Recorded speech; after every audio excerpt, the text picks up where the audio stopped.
ಶ್ರೀಮದ್ಭಗವದ್ಗೀತಾ ಅಥ ಷಷ್ಠೋಧ್ಯಾಯಃ.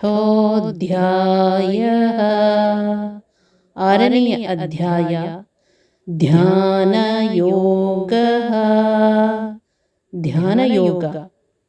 ಅಧ್ಯಾಯ 6, ಶ್ಲೋಕ 9. ಶ್ರೀ ಭಗವಾನ್ ಉವಾಚ ಸುಹೃನ್ಮಿತ್ರಾರ್ಯುದಾಸೀನ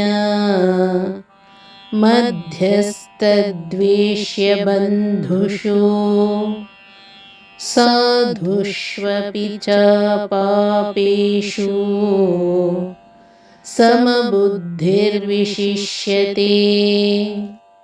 ಶ್ರೀಕೃಷ್ಣ ಹೇಳಿದರು, ಸುಹೃತ್ತು, ಮಿತ್ರ, ಶತ್ರು, ಉದಾಸೀನ, ಮಧ್ಯಸ್ಥ, ದ್ವೇಷ್ಯ, ಬಂಧು ಇವರಲ್ಲಿಯೂ ಸಾಧುಗಳಲ್ಲಿಯೂ ಮತ್ತು ಪಾಪಿಗಳಲ್ಲಿಯೂ ಸಮಬುದ್ಧಿಯುಳ್ಳವನು ಯೋಗಾರೂಢರಲ್ಲಿ ಶ್ರೇಷ್ಠನಾಗಿರುತ್ತಾನೆ. ಸುಹೃದಯ, ಸ್ನೇಹಿತ, ಶತ್ರು, ಉದಾಸೀನ, ಮಧ್ಯಸ್ಥ, ದ್ವೇಷಿ, ಬಂಧುಗಳಲ್ಲಿ, ಸಾಧುಗಳಲ್ಲಿ ಮತ್ತು ಪಾಪಿಗಳಲ್ಲಿ ಸಮಬುದ್ಧಿಯನ್ನು ಹೊಂದಿರುತ್ತಾನೆ.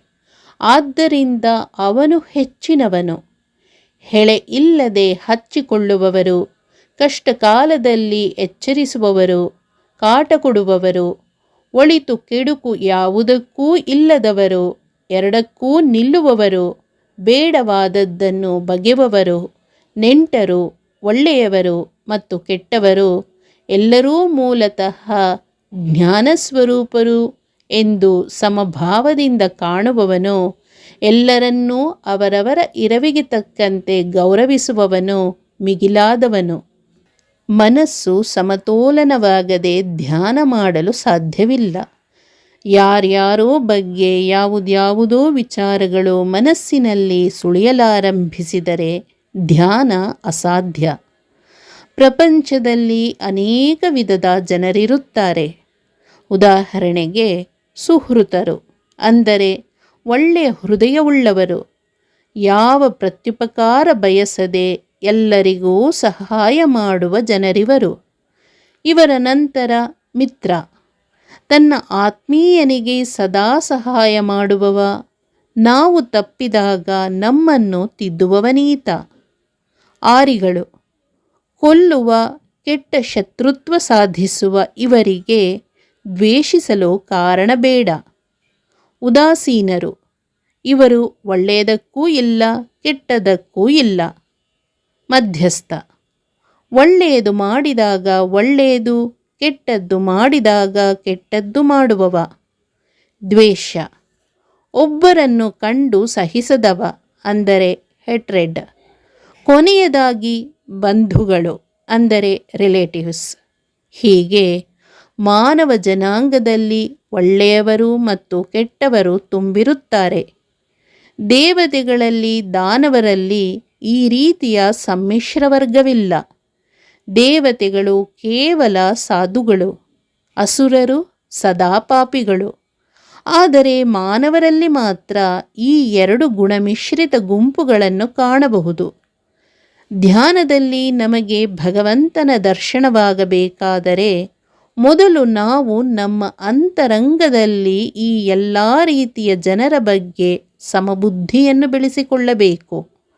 ಒಬ್ಬ ವ್ಯಕ್ತಿಯ ನಡವಳಿಕೆ ಆತನು ಬೆಳೆದು ಬಂದ ವಾತಾವರಣದಿಂದ ಅಥವಾ ತಿಳುವಳಿಕೆ ಇಲ್ಲದೆ ಇದ್ದುದರಿಂದ ಬಂದದ್ದು ಎಂದು ತಿಳಿದು ಅವನ ಬಗ್ಗೆ ಮನಸ್ಸಿನಲ್ಲಿ ಯಾವ ಕೆಟ್ಟ ಭಾವನೆಯೂ ಇರದಂತೆ ನೋಡಿಕೊಳ್ಳಬೇಕು.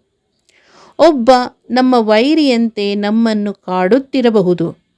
ಇದಕ್ಕೆ ಕಾರಣ ಆತನ ಹಾಗೂ ನಮ್ಮ ಪ್ರಾರಬ್ಧ ಕರ್ಮವಿರಬಹುದು. ದೇವರು ಈ ಜನ್ಮದಲ್ಲಿ ಅವನಿಗೆ ಕೊಟ್ಟ ಪಾತ್ರವನ್ನು ಆತ ನಿಭಾಯಿಸುತ್ತಿದ್ದಾನೆ ಎನ್ನುವ ಭಾವದಲ್ಲಿ ಅವನನ್ನು ನೋಡಿದಾಗ ನಮ್ಮಲ್ಲಿ ದ್ವೇಷ ಹುಟ್ಟುವುದಿಲ್ಲ. ಇನ್ನೊಬ್ಬರು ನಮ್ಮನ್ನು ಬೈದಾಗ ನಾವು ಉದ್ವೇಗಕ್ಕೊಳಗಾಗುವುದಿಲ್ಲ. ಭಗವಂತ ಅವನಿಗೆ ಕೊಟ್ಟ ಪಾತ್ರವನ್ನು ಅದೆಷ್ಟು ಚೆನ್ನಾಗಿ ನಿಭಾಯಿಸುತ್ತಿದ್ದಾನೆ ಎನ್ನುವ ಭಾವ ನಮ್ಮಲ್ಲಿ ಮೂಡಬೇಕು. ಸಂಬಂಧಿಕರಿರಲಿ, ಶತ್ರುಗಳಿರಲಿ, ಯಾರೇ ಇರಲಿ, ಧ್ಯಾನ ಸಮಯದಲ್ಲಿ ಮನಸ್ಸಿನಲ್ಲಿ ಶುದ್ಧವಾದ ಸಮಭಾವ ನೆಲೆಗೊಂಡಿರಬೇಕು. ಈ ಸ್ಥಿತಿಯಲ್ಲಿ ಧ್ಯಾನಕ್ಕೆ ಕುಳಿತಾಗ ಇವರ್ಯಾರೂ ಎದುರಿಗೆ ಬರದೆ ಆ ಭಗವಂತನ ದರ್ಶನವಾಗುತ್ತದೆ. ಇಲ್ಲಿ ಒಂದು ಎಚ್ಚರದ ವಿಷಯ ಎಂದರೆ ಅಂತರಂಗದ ಸಮಭಾವವನ್ನು ವ್ಯಾವಹಾರಿಕವಾಗಿ ಹೊರ ಪ್ರಪಂಚದಲ್ಲಿ ಅಳವಡಿಸಲು ಬರುವುದಿಲ್ಲ. ವ್ಯಾವಹಾರಿಕವಾಗಿ ನಾವು ಹಿಂದೆ ಹೇಳಿದ ಮೈತ್ರಿ, ಕರುಣ, ಮುದಿತ ಮತ್ತು ಉಪೇಕ್ಷಾ ಎನ್ನುವ 4 ಮನೋವೃತ್ತಿಯನ್ನು ಬೆಳೆಸಿಕೊಳ್ಳಬೇಕು. ಎಲ್ಲರನ್ನೂ ಸಮಾನವಾಗಿ ಕಾಣುವುದು ಅಂದರೆ ಅವರವರನ್ನು ಆಯಾ ಸ್ಥಾನದಲ್ಲಿ ನೋಡುವುದು ವ್ಯಾವಹಾರಿಕ ಪ್ರಪಂಚದ ಸಮದೃಷ್ಟಿ. ತಂದೆಯನ್ನು ತಂದೆಯಂತೆ, ಮಗನನ್ನು ಮಗನಂತೆ ಕಂಡು ನಡೆಯುವುದು, ದುಷ್ಟರಿಂದ ದೂರವಿರುವುದು ವ್ಯಾವಹಾರಿಕ ಪ್ರಪಂಚ. ಅಂತರಂಗ ಪ್ರಪಂಚದಲ್ಲಿ ನಾವು ಎಲ್ಲರಲ್ಲೂ ಆತನ ಒಳಗಿರುವ ಭಗವಂತನನ್ನು ಮಾತ್ರ ಕಾಣಬೇಕು. ಇದು ಧ್ಯಾನಕ್ಕೆ ಬೇಕಾದ ಪೂರ್ವಭಾವಿ ಮನಸ್ಥಿತಿ. ಮಾನಸಿಕವಾಗಿ ಎಲ್ಲ ಸಂಬಂಧದ ನಂಟನ್ನು ಕಳಚಿ ಧ್ಯಾನಕ್ಕೆ ಕುಳಿತುಕೊಳ್ಳಬೇಕು. ಧ್ಯಾನದಲ್ಲಿ ತಂದೆ, ತಾಯಿ, ಗುರು, ಶಿಷ್ಯ, ವೈರಿ, ಮಿತ್ರ ಇತ್ಯಾದಿ ವರ್ಗಗಳಿಲ್ಲ. ಎಲ್ಲವೂ ಒಂದೇ. ಅದು ಕೇವಲ ಜ್ಞಾನ ಸ್ವರೂಪವಾದ ಜೀವ, ಅದರೊಳಗೆ ಬಿಂಬರೂಪಿ ಭಗವಂತ. ಇದು ಧ್ಯಾನಕ್ಕೆ ಬೇಕಾದ ಮಾನಸಿಕ ಸ್ಥಿತಿ. ಹರೇ ಓಂ. ಶ್ರೀ ಕೃಷ್ಣಾರ್ಪಣಮಸ್ತು.